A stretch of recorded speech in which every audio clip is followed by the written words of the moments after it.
So my dear friends, maniniwala ka ba na itong motorsiklo na to, it's just a little bit over 100,000 Philippine pesos. Yes my dear friends, it is. And sulitin nyo na kasi this is the first look of the new Gixxer 155 or the new Gixxer FI. Let's go.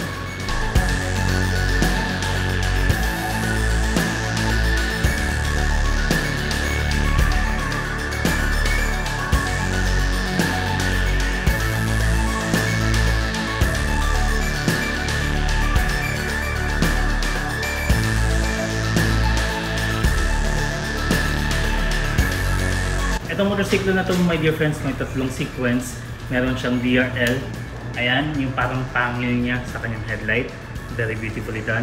And yung lighting niya, ganito yung makikita mo kagad po. And the high beam of course.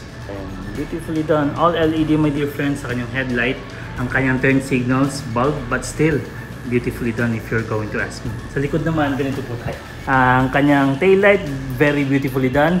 Pag i-brake mo, ganda. Massive shoutout kay Sir Kenneth and the whole staff of Gilmar Corporation here in Digo City kasi very helpful yung mga yan. Ang display niya, ganito po ang makikita natin. It has the Odo, Trip A, Trip B. If you're going to focus kahit na inverted siya, this is what you truly appreciate. Naka-mention lahat, RPM sa may taas, speed dito sa may gitna, very clear and visible. Gear indicator niya nandito, fuel indicator nandito. Kung low on fuel ka na, makikita mo talaga. And additional lighting sa may gilid niya kung makikita niyo po. Turn signals, ayan, lalabas naman. No hazard on the other hand. High beam, makikita mo rin. Kanyang displacement my dear friends, walang katapat, wala ata siyang kapareho, wala siyang sport bike counterpart or wala siyang adventure counterpart katulad ni Gixxer 250. This motorcycle has a 155cc, air-cooled po siya, 2-valve, naka-single overhead cam. Meron siyang 13.4 horsepower at 8,000 RPM and ang kanyang torque 13.8 Nm at 6,000 RPM. Ang kanyang tangke 12 liters po, yun yung lamang niya kay XSR and kayang pumalo ng 50 km per liter or even more depende sa pagra-rides mo. It's all about throttle control my dear friends. At saka gear shifting niya, 1 down, 4 up, 5-speed constant mesh po tayo kay Gixxer FI. Ang timbang ng bike, 140 kilograms, wet and ready to ride po yan. Comes with a full tank as well my dear friends. Ang kanyang seat height, 795mm. Ganito po yung makukuha nyo if you are 5'6" tall. So, handlebar, positioned very well like I said. Ayan po yung makukuha natin, almost flat-footed. Worth mentioning din ang kanyang ground clearance my dear friends if you're going to ask me. 160mm po siya and very visible po. Pwedeng idaan sa lupa. The looks department my dear friends. Unahin natin dito sa harapan. So I need to adjust this one. Kung aware ka sa mga higher displacement nila, isa doon si Gixxer 250, pareho sila ng harapan. So makikita mo talagang maganda yung pagkakagawa and premium na premium yung datingan. And this kind of blue my dear friends, may feel talaga siya kumbaga pero nandun talaga yung kanyang pagiging premium. Ang kanyang tangke, ganito po tayo pagdating sa paint job with the Gixxer graphics on it. Maganda din yung pagkakagawa. Ayan. Pagsawaan nyo na lang tignan my dear friends kasi para sa akin, isa to sa pinakamagandang 150cc motorcycle na mabibili nyo. By the way, ganito tayo sa kabila with the Gixxer graphics as well and makikita mo naman yung kanyang yellow, maganda talaga yung pagkakagawa.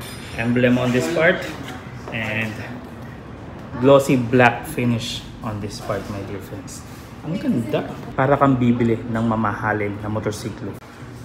Handlebar din, maganda din yung pagkakagawa and pulido kumbaga and it's designed for comfort as well my dear friends, lalo na this bike is known for a long ride. Not that much on the clutch lever, wala po siyang adjustability, totally fine po its price point. Para sa akin masasabi mo talaga napaka-affordable pa rin. Ang kanyang seat na upuan natin, makapal po ang kanyang rider and so is makapal din ang pillion seat pero kung titingnan nyo po, ayan, not that much wide kumbaga. On this part, ayan, makapal and malapad. Tsaka quality wise tayo sa kanyang exhaust tip. Kung titignan niyo po, naka-dual exit tayo and napakakinang ng kanyang stainless, my dear friends. Also on the heat guard, my dear friends, ganun yung makukuha natin. And sa front fender, my dear friends, black po tayo. May decal po tayo dito. May decal tayo ng SEP.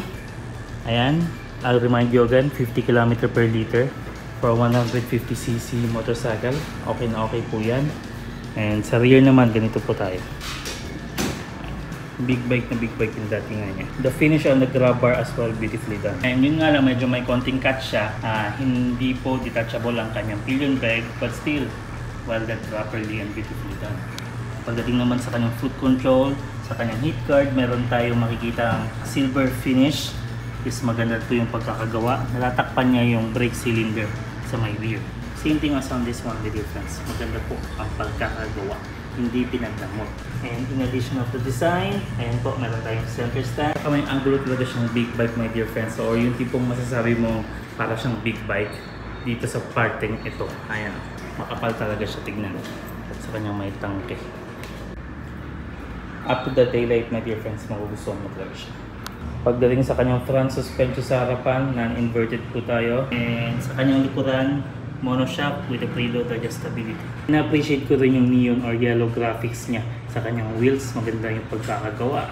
Malalaman mo talaga yung beauty nito kapag umaandar na itong motorsiklo na ito. Ang kanyang size sa may harapan, 180/70. Sa kanyang likuran naman, meron siyang 140/80/17. And both are MRF tubeless type po na road tires. Ang kanyang disc brake may branding po ng Bi-Brake caliper. Exact price nito, my dear friends, 104,900 Philippine pesos. And ang kanyang lowest down payment, very low po. Dito kay Gilmark Corporation, Digo City, 8,000 Philippine pesos lang po. And may rebates din siya if you pay on time. Visit them na lang or contact them on the number na nakalagay sa my description if you have any inquiries. At saka isa din sa nagustuhan ko kay Gilmark Corporation, they're very clear about everything. Hindi pong papaikot-ikutin pa. 2 valid IDs lang po, proof of billing, proof of income, cedula, barangay clearance, TIN number as well, my dear friends. By the way, magdala na lang din kayo ng 2-piece 2x2 ID picture. By the way, massive shoutout to Gilmark Corporation, especially to Sir Kenneth for approving this vlog. And sa kanilang presyo, price to beat po ang kanilang down payment. Go visit them here in Digo City. Let me know in the comment section below what you think and if you have violent reactions. And Exodus 14:14 to everyone. Keep on praying and trust the process. And I'll see you in the next.